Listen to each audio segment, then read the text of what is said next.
The early morning sun was just beginning to rise over Atlanta International Airport as Air Force General Marcus Thompson pulled up to the departure terminal in his modest Toyota Camry. Despite his high rank and numerous achievements, he preferred to drive himself whenever possible. It was just one of the many ways he stayed connected to his humble beginnings. Marcus checked his watch. 5:45 a.m. He was, as usual, right on schedule for his 7:30 a.m. flight to Washington, D.C. The general was heading to an important meeting at the Pentagon, where he would brief other military leaders about new defense strategies. Even after 30 years of service, he still took pride in arriving early and being thoroughly prepared. As he stepped out of his car, his perfectly pressed Air Force uniform caught the morning light. 3 silver stars gleamed on each shoulder, representing decades of dedicated service to his country. Marcus had earned every single one of those stars through hard work, determination, and exceptional leadership. Growing up in a small town in Georgia, he had faced many challenges to reach this position, but his mother's words always guided him. Stand tall, stay humble, and let your work speak for itself. The airport was quietly buzzing with early morning travelers. As Marcus walked through the terminal, pulling his small black suitcase, several people noticed him. Some nodded respectfully, recognizing his uniform and rank. A young boy tugged at his mother's sleeve and pointed, eyes wide with admiration. Marcus smiled warmly at them, remembering how he had once been that same awestruck child, dreaming of flying planes. At security, the TSA agents straightened their postures when they saw him approach. "Good morning, General Thompson," one of them said, checking his military ID with proper respect. Marcus thanked them for their service, as he always did with fellow public servants. He understood that every role, no matter how small it might seem, was important in keeping the country safe and running smoothly. After clearing security, Marcus stopped at a small coffee shop. "Just black coffee, please," he told the barista, reaching for his wallet. But the young man behind the counter shook his head. "It's on the house, sir," the barista said with a smile. "My brother's in the Air Force, too." Marcus tried to insist on paying, but the barista wouldn't hear of it. Finally, accepting the kind gesture with grace, he dropped a $5 bill in the tip jar instead. "Tell your brother thank you for his service," he said, picking up his coffee. As he walked toward his gate, Marcus thought about how far the military had come since he first enlisted. When he started his career, it was rare to see black officers in high-ranking positions. Now, while there was still progress to be made, things were slowly changing. He had worked hard to mentor young officers of all backgrounds, believing that talent and dedication should be the only measures of a person's worth. Looking at his first-class ticket, Marcus remembered his first flight as a young cadet. Back then, he had been happy just to have a seat in the very last row of economy class. Now, after 3 decades of service, countless combat missions, and strategic operations that had saved many American lives, the military's travel policy allowed him to fly first class for official business. Reaching Gate A7, Marcus saw that it was already getting busy. Families with young children, business people in suits, and other travelers were settling in for the wait. He found a quiet spot near the window where he could review his presentation one more time before boarding. The morning sun was now fully up, making the airplanes on the tarmac shine like silver birds. Marcus opened his briefcase and took out his papers, arranged them neatly, and began to read. He had no way of knowing that in just a few minutes, this routine business trip would turn into something that would make headlines across the country. He couldn't have guessed that his next interaction would test his patience, dignity, and leadership in ways that even his combat experience hadn't prepared him for. But for now, he sat quietly, reviewing his notes, embodying the same dedication and professionalism that had earned him his stars.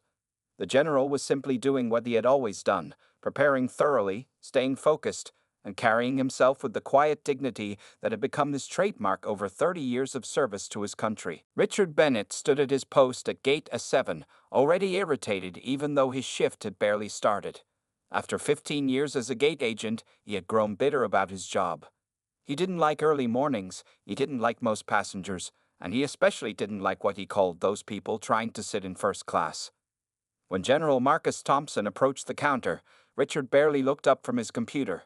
Despite the general's pristine military uniform and stars on his shoulders, Richard's mind immediately jumped to conclusions. He had always been this way, raised with prejudices he never bothered to question. Economy boarding doesn't start for another 45 minutes, Richard said sharply, not even checking the ticket in Marcus's hand. Good morning, Marcus replied politely, placing his first-class ticket and military ID on the counter. I'm actually in first class, seat 2A. Richard's face twisted into a frown. He picked up the ticket, examining it as if he expected to find it was fake. There must be some mistake, he said, his voice dripping with doubt. These tickets are quite expensive. Several nearby passengers looked up from their phones and laptops, startled by Richard's tone. A young woman in a business suit discreetly started recording with her phone, concerned about what she was witnessing. There's no mistake, Marcus said calmly, though he could feel his heart rate increasing slightly. In his 30 years of service, he had faced this type of prejudice before. I fly this route regularly for Pentagon meetings. Would you like to see my military ID again? Richard's face reddened. Look, he said, lowering his voice but maintaining his hostile tone, I've been doing this job for 15 years. I know when something's not right. Maybe you got upgraded by accident. Let me check if there's a seat available in economy. A few more passengers had started recording now. An elderly couple exchanged shocked glances. A businessman in a suit stood up, looking ready to intervene. Marcus took a deep breath, drawing on decades of experience in handling tense situations. Sir, he said firmly but professionally, I am General Marcus Thompson of the United States Air Force. This is my assigned seat, booked through official military channels. If you have concerns, I suggest we speak with your supervisor. General? Right, Richard scoffed, though a tiny seed of doubt had finally started to creep into his mind. And I'm the Secretary of Defense. Listen, these first-class seats are very expensive. They're usually for our regular customers. The businessman who had stood up earlier walked over. Excuse me, he said, but I couldn't help overhearing. I recognize General Thompson from the news. He received the Distinguished Service Medal last month. This is absolutely unacceptable behavior. Richard's face paled slightly, but his prejudice ran too deep for him to back down easily. Sir, this is none of your business. I'm handling a ticketing issue. There is no ticketing issue, Marcus stated, his voice carrying the natural authority of someone used to commanding respect. There is, however, a serious customer service issue. I'd like to speak with your supervisor immediately. Other passengers had gathered around now, many of them recording. Some were already posting the videos on social media, their fingers flying across their phones as they typed out angry messages about the airline's treatment of a military officer. Richard's hand started to shake slightly as he realized this situation was spiraling out of his control. Rather than correct his mistake, he doubled down. Security, he called out. We have a situation here. The crowd of passengers gasped. The young woman who had first started recording stood up. The only situation here is your blatant discrimination against a decorated military officer, she said loudly. Two security officers approached, but as soon as they saw Marcus's uniform and rank, they knew something was wrong. One of them immediately recognized the general from a military ceremony at the airport the previous month.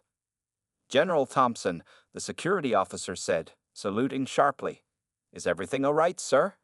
Marcus returned the salute. No, he said calmly, it isn't.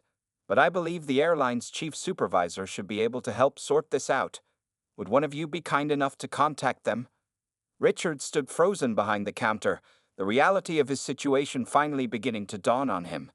His hands trembled as he watched one of the security officers make a call. In the background, he could hear passengers talking about how the video was already going viral.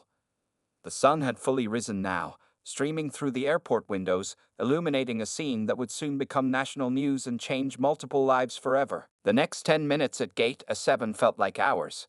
While everyone waited for the chief supervisor to arrive, the situation grew more tense. Videos of Richard Bennett's discriminatory behavior were already spreading across social media like wildfire. Passengers pulled out their phones to show others how the incident was trending on Twitter and Facebook. General Marcus Thompson stood quietly at the counter, his posture perfect and his face calm. Inside, though, he felt a deep sadness. This wasn't the first time he had faced discrimination, but it never got easier. He thought about all the young officers he mentored, especially those from minority backgrounds, and how they still had to deal with such prejudice in 2025. Richard Bennett's confidence was crumbling by the minute. His hands shook as he pretended to check something on his computer, trying to avoid the angry stares from the crowd around him. The security officers stood nearby, positioned between Richard and the increasingly upset passengers. "Do you know who that is?" A businessman in first class whispered loudly to his colleague. "That's General Thompson. He led the rescue mission in the Middle East last year that saved 50 American lives. This is absolutely disgraceful." A young mother holding her sleeping baby stepped forward. "My husband serves under General Thompson," she said, her voice shaking with emotion. "He always says the general is the finest officer he's ever known. How dare you treat him this way?" Richard's face turned red again, but this time from shame rather than anger. You could hear people on their phones, calling the airline's customer service to complain. Others were reaching out to news stations. One passenger was already giving a phone interview to a local news channel. "Sir," one of the security officers said to Richard, "I strongly suggest you stop making this situation worse. General Thompson's military ID and first-class ticket are completely valid." But Richard, trapped by his own prejudices and pride, made one final mistake. "Look," he said, his voice trembling, "I'm just trying to maintain our standards here. First class has certain expectations." The crowd erupted in anger. "Standards?" An elderly man shouted. "The only one lacking standards here is you." Just then, Jennifer Martinez, the airline's chief supervisor, rushed through the terminal. She had been at the other end of the airport when she got the urgent call, and she ran all the way to Gate A7. As soon as she arrived, her face went pale. She immediately recognized General Thompson from last month's military ceremony, where she had personally welcomed him and other high-ranking officers. "General Thompson," she said, slightly out of breath, "I cannot begin to express how deeply sorry I am for this situation." She turned to Richard, her eyes flashing with anger. "Mr. Bennett, step away from the counter immediately." Richard finally seemed to realize the full gravity of his actions. His legs felt weak as he stepped back, watching Jennifer take his place at the computer. "General Thompson," Jennifer said, her voice professional but filled with genuine respect, "please allow me to personally escort you to the first-class lounge while we sort this out. Your service to our country deserves our utmost respect and gratitude." Before they could move, though, more commotion erupted at the terminal entrance. A news crew had already arrived, eager to cover the story that was taking social media by storm. Behind them, several more airline executives were rushing to the gate, having been alerted to the situation. Through all this chaos, General Thompson maintained his dignity. He turned to the gathered crowd and spoke in a clear, steady voice. "I appreciate everyone's concern," he said. "But please, let's remember that how we handle difficult situations defines who we are. I would rather this incident lead to positive change than more anger." His words had a calming effect on the crowd. Even some of the angry passengers lowered their phones, moved by his grace under pressure. The news crew captured every word, knowing this would be the headline story across the country. As Jennifer led General Thompson away from the gate, Richard Bennett stood alone, surrounded by the mess he had created. His phone buzzed in his pocket. Probably his supervisor calling about the viral videos. The weight of his actions was finally hitting him, and he realized his life would never be the same after today. The morning sun now filled the terminal completely, highlighting the tears in some passengers' eyes and the looks of disappointment directed at Richard. In just 30 minutes, his prejudiced actions had not only ruined his career, but had sparked a national conversation about racism that would continue for weeks to come. In the first-class lounge, Jennifer Martinez's hands trembled as she poured coffee for General Thompson. The luxurious room was quiet compared to the chaos at Gate A7, but the tension in the air remained thick. 3 airline executives sat across from them, their faces showing deep concern as they watched live news coverage of the incident on their phones. "General Thompson," said David Chen, the airline's regional director, "I just got off the phone with our CEO. He's absolutely horrified by what happened and is flying in personally to address this situation." Marcus sat calmly, his hands folded on the table. "I appreciate the concern," he said, "but I'm more interested in knowing how we can prevent this from happening to others who don't have stars on their shoulders." Just then, Jennifer's tablet chimed with an urgent email. As she read it, her face grew pale. "Sir," she said, looking at David, "HR just sent over Mr. Bennett's employment history. It's worse than we thought. The executives leaned forward as Jennifer shared her screen. Over the past 15 years, there have been 27 complaints filed against Richard Bennett for discriminatory behavior. Most had been quietly settled or brushed aside by previous management. The complaints came from passengers of various backgrounds: African Americans, Hispanics, Middle Eastern travelers, and Asians. How did he keep his job this long? One of the executives asked, his voice filled with disbelief. Because people like me didn't push hard enough for change, Jennifer admitted, her voice shaking. I saw some of these complaints when I became supervisor last year, but I only gave him warnings. I should have done more. Marcus listened carefully, his military training helping him see the bigger picture. Sometimes, he said, it takes a major incident to reveal a systemic problem. The question is, what will you do now that you know? Outside the lounge, the situation was growing larger by the minute. News vans from every major network had arrived at the airport. Social media was exploding with the story, and the airline's phone lines were jammed with angry callers. The video of Richard Bennett's discrimination had been viewed over 1 million times in just 2 hours. More details about General Thompson's distinguished career were emerging in the media. Reports highlighted his 3 decades of service, his groundbreaking achievements as one of the few black generals in the Air Force, and his recent mission that saved dozens of American lives. Pictures of him receiving medals and leading humanitarian missions flashed across TV screens nationwide. Back in the lounge, Marcus's phone rang. It was the Secretary of Defense. Marcus, the secretary said, I just saw the news. The president has been briefed on the situation. Do you need anything? No, sir, Marcus replied quietly, but I would like to use this moment to address the larger issue of discrimination in our country. As he spoke these words, another commotion erupted outside the lounge.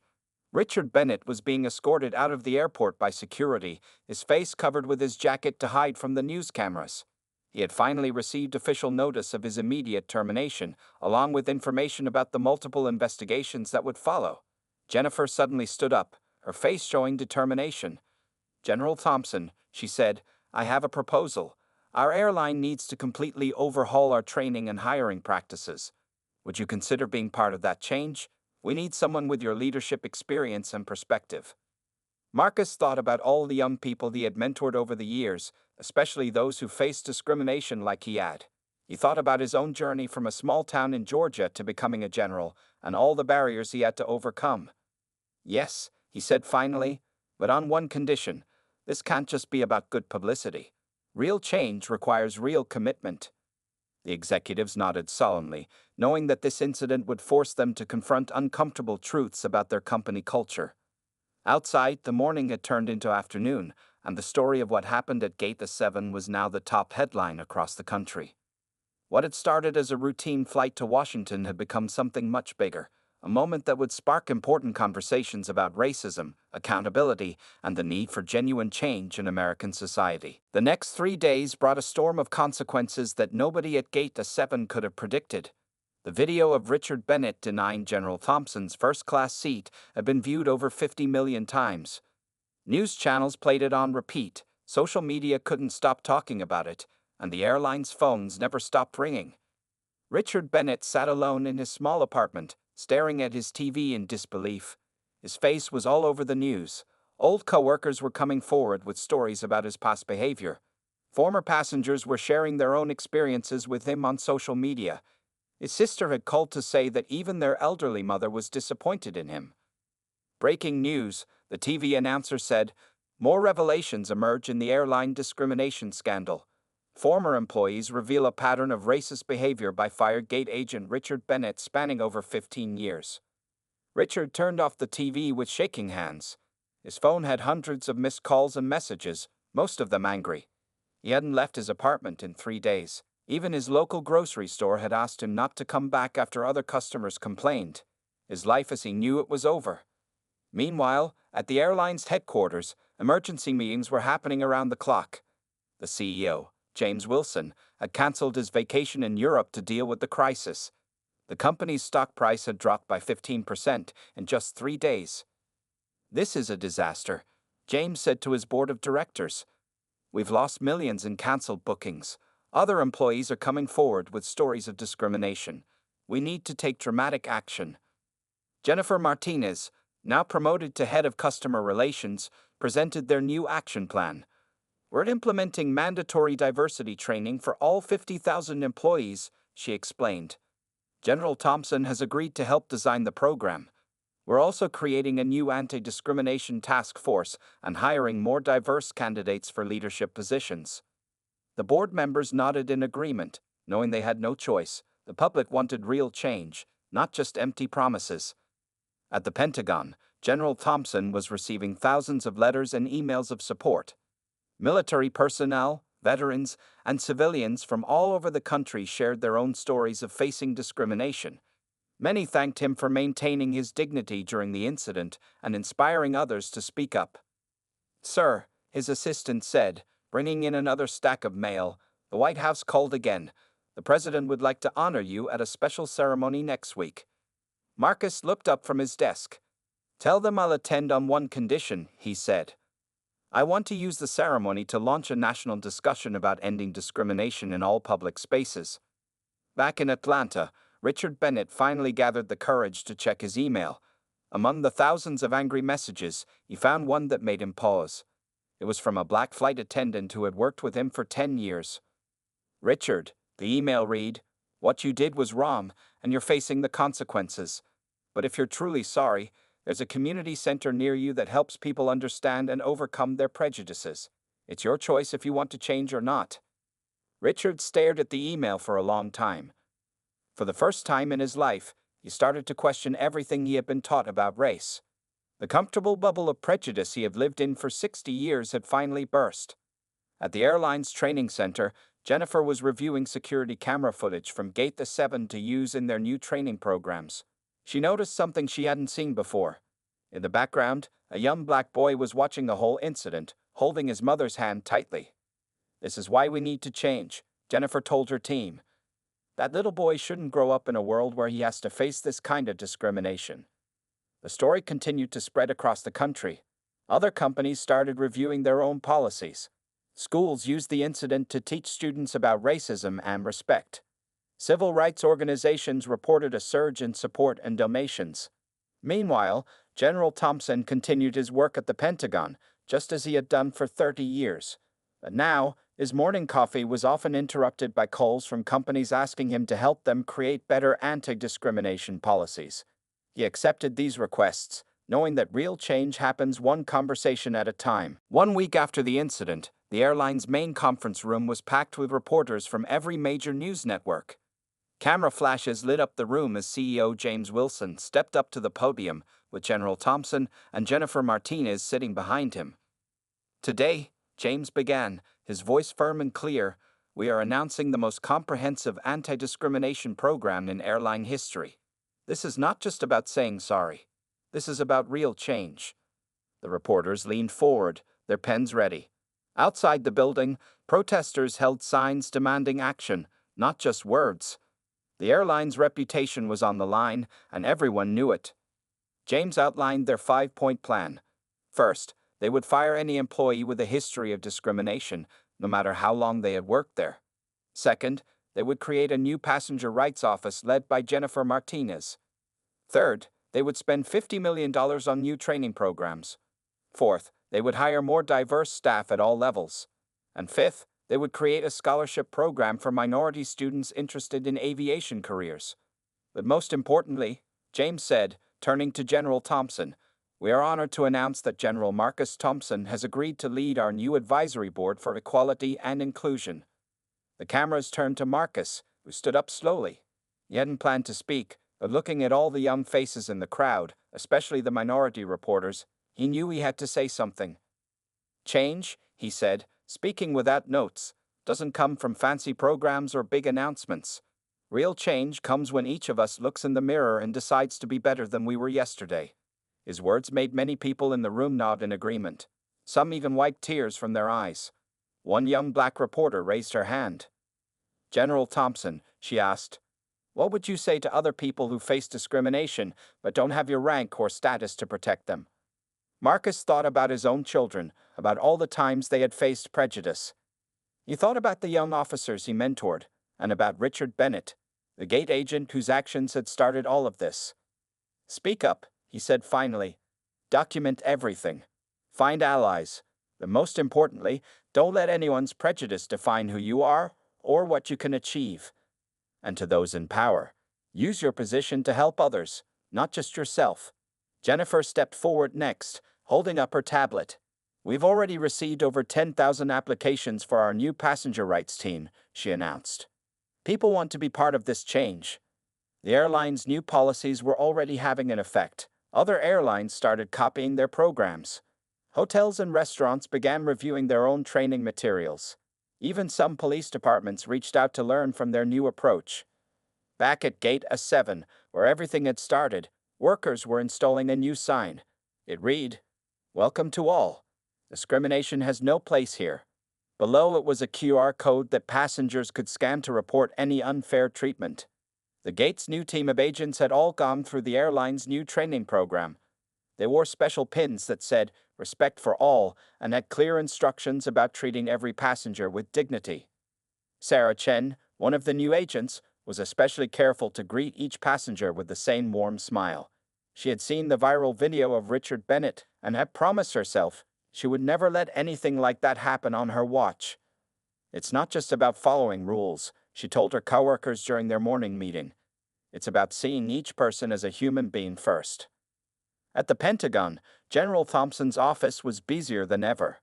Companies from all over the country wanted his advice on fighting discrimination, but he made sure to keep his main focus on his military duties and the young officers he mentored.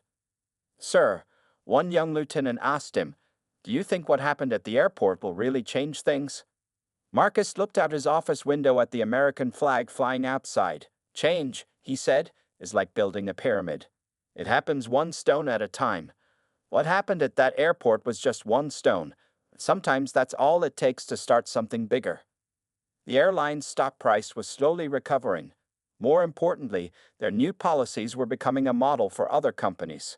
What had started as a terrible incident of discrimination was turning into a nationwide movement for change. One policy, one person, one day at a time. 3 months after the incident, Richard Bennett sat nervously in a small room at the Atlanta Community Center. Around him, 12 other people formed a circle, each with their own stories of prejudice and transformation to share. This was his 8th session of the Understanding and Overcoming Bias program. "Would anyone like to start today?" asked Dr. Maria Rodriguez, the group leader. Her kind eyes settled on Richard, who had been quiet in previous sessions. Richard's hands were shaking as he cleared his throat. "My name is Richard," he said softly, "and I'm the gate agent from the viral video 3 months ago." The room grew silent. Everyone knew about his case. It had been all over the news. Some people shifted uncomfortably in their chairs, but Dr. Rodriguez nodded encouragingly. "For 60 years, Richard continued, his voice trembling, I lived in a bubble of prejudice. I thought I was right. I thought I was protecting standards. But that day at the airport, when I disrespected General Thompson, I didn't just lose my job. I lost my self-respect." He pulled out a worn piece of paper from his pocket. It was the email from his former coworker, the black flight attendant who had suggested this program. "Someone showed me kindness when I deserved none," he said. "That's when I realized I had to change." Over the past 3 months, Richard's life had changed completely. He had lost his house because he couldn't pay the mortgage. He now lived in a small apartment and worked night shifts at a warehouse, the only job he could find. But strangely, he felt lighter than he had in years. "The hardest part," he told the group, "was admitting to myself that I had hurt so many people over the years. I remember their faces now. The mother with 3 kids I made wait unnecessarily. The elderly Asian couple I spoke to rudely. The Middle Eastern doctor I questioned about his first-class ticket. I did that. Me." Dr. Rodriguez leaned forward. "And how do you feel now, Richard?" "Ashamed," he said honestly. "But also hopeful. For the first time in my life, I'm learning to see people as people, not as categories. It's like I was colorblind before, but not in a good way. I was blind to people's humanity." In another part of Atlanta, Richard's story was being discussed at a veterans support group where he volunteered every weekend. He had started volunteering as part of his community service, but now he came because he wanted to. Can you believe that's the same guy from the airport video? One veteran whispered to another as they watched Richard helping serve coffee. He's completely different now. Richard spent his free time reading books about civil rights history and watching documentaries about different cultures. He had even started learning Spanish, remembering all the Hispanic passengers he had treated poorly over the years. His mother, who had initially been ashamed of his actions, noticed the change in him during her weekly visits. "You seem more at peace," she said one evening, watching him cook dinner in his small kitchen. "I am, Mom," he replied. "I'm not angry anymore. I didn't realize how much energy it took to hate people I didn't even know." Back at the community center, Richard finished sharing his story. "I know I can't undo what I did," he said, wiping tears from his eyes. "I can't take back the hurt I caused, but I can work every day to be better.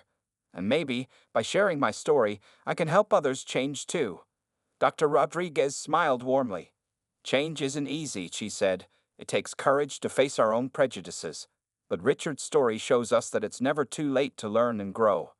After the session, a young man approached Richard. "My uncle is just like you used to be," he said. "How do I help him change?" Richard thought carefully before answering. "You can't force someone to change," he said. "They have to want it, but you can show them that there's a better way to live. That's what others did for me." As Richard walked home that evening, he passed by the airport where everything had happened. The setting sun cast long shadows across the terminal buildings. He stopped for a moment, looking at Gate A7 in the distance.